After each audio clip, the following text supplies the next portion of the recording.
Hello everyone, welcome to today's Sky Racing News, coming to you from Wagga Wagga on day one of the Cup Carnival. Well, let's start with the latest. Already the build-up is there around the Everest for leading owner Alan Bell. Alan is very keen to once again get his rising 4-year-old Graff into the race later on this year. They ran fifth in it in 2018 on that real heavy track. The horse will be back in work in the early part of next month, and they're very keen to get him going early part of the spring to try and attract interest again. As a 3-year-old, as you've seen, he won the San Domenico, but at the moment he's enjoying a spell. But Alan Bell very keen to get Graff into another Everest in October. To Queensland now, and for Mark Newnham, he's chasing the Oaks Dream with Scarlet Dream. Scarlet Dream ran home really decisively behind Very Elegant to run second in the ATC Oaks. Is going to barrier trial tomorrow morning at Warwick Farm over 1,200 metres, and then it's off to Brisbane. May 18 is where we'll see Scarlet Dream run again in the Doomben Roses. Blake Shin has been booked to take the ride there, and then from there it'll be off to the Queensland Oaks. She's done well in the little time since the ATC Oaks. Looking forward to Scarlet Dream trialling tomorrow at Warwick Farm.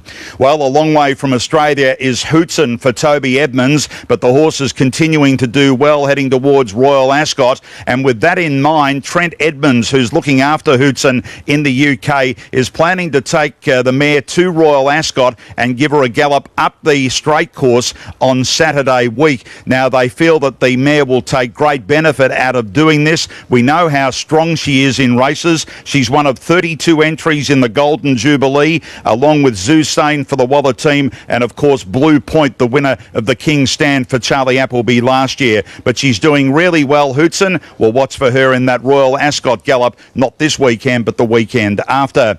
To the Gold Coast this week, and at the moment it's a good 4 for their strong meeting, taking in the Hollandale, but also looking forward to seeing an intriguing 3-year-old from New Zealand called Intrigue. She won her run 2 runs ago, absolutely dominating a lesser grade race, I know, but it was the way that she put them away. Since then, she's run second behind a Queensland aspirant in Lord Arthur for Murray Baker. She'll fly over tomorrow morning. Tony Pike, the trainer, hoping that nothing goes wrong with that late flight tomorrow, but she's right in the market at $8.50. Word for Word is the current favourite for the race, but certainly if she runs up to her last 2 runs, Tony Pike is very keen to get her to the Queensland Oaks.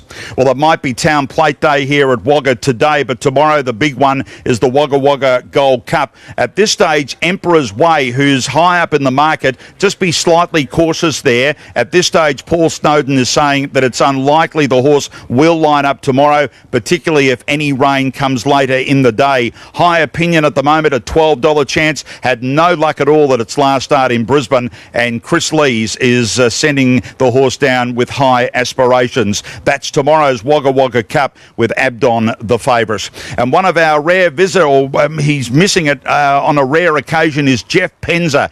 Jeff had a very bad fall at Queanbeyan in October of last year. Things have progressed. He suffered severe fractures around his knee area, with many plates placed in that knee area. Now, he's going back to the specialist on May 21. He's hoping that he'll get the tick off, that he'll be back riding a couple of months after that. But he's normally here, and we are missing Jeff Penza from this year's Wagga Carnival. That's it for our racing news. There's plenty of it on social media, including the sad passing of the 2011 Melbourne Cup winner Dunedin with severe complications after a paddock accident.